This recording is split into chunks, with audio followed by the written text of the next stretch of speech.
And I'm joined by Senator Dick Durbin from Illinois, who was part of the congressional delegation that had those important meetings with top officials here in Cuba just a few days ago. Senator, thank you very much. What do you think is going to be the toughest obstacle to overcome as we move towards normalization and beyond? I think there's some congressional obstacles that are very real. There are some members of Congress, particularly in the United States Senate, who have strong personal and family feelings about the Castro regime. That's a reality. But I think overwhelmingly the American people and the members of Congress believe it's time for a change. Our foreign policy of 50 years has not succeeded. It's time to take a new approach. I think President Obama's on the right path. There's going to be a meeting with dissidents and the American diplomat who's leading these talks, Roberta Jacobson, tomorrow.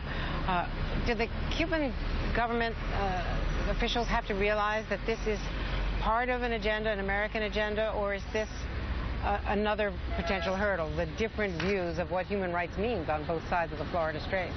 This is a hard thing for the current regime in Cuba to accept.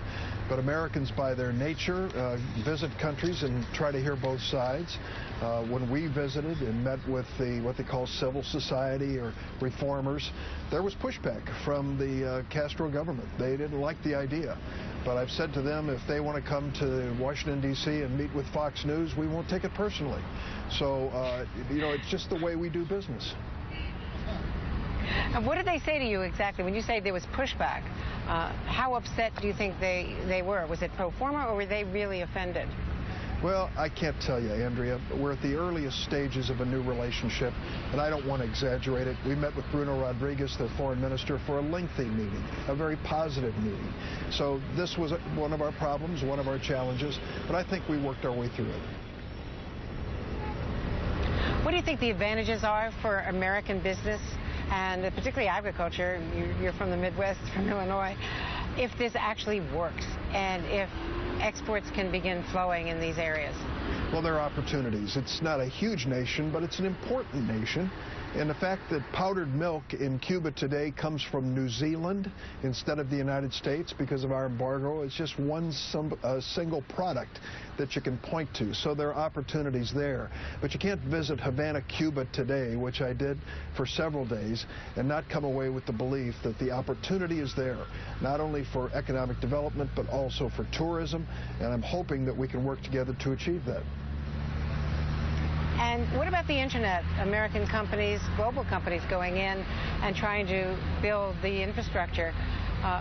Is the Cuban government ready to accept that and to make internet access available, and available to the people beyond the elites who have it now? Andrea, that is a key question. Haven't we learned in recent modern history that technology is an accelerant when it comes to political thinking and change? And the question is whether the Castro brothers in Cuba, who have kept a closed society for a long time, are prepared to accept the 21st century technology that is part of this conversation. They tell us that they are. I hope they are. The president's opening is very popular, according to our recent polls, 60 to 30%, 60% favorable, 30% negative.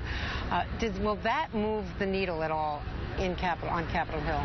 I think it will, but remember back not so long ago when we were talking about establishing diplomatic relations with Vietnam, and a lot of people said after losing 40,000 brave Americans in a war, how could we possibly do that? It's a repressive regime. Well, we worked our way through it. We established diplomatic relations.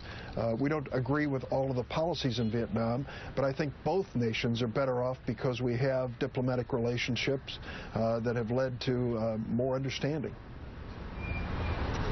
Thank you very much, Senator Dick Durbin. Good to see you. Thanks for being with us today. Thanks, Andrea.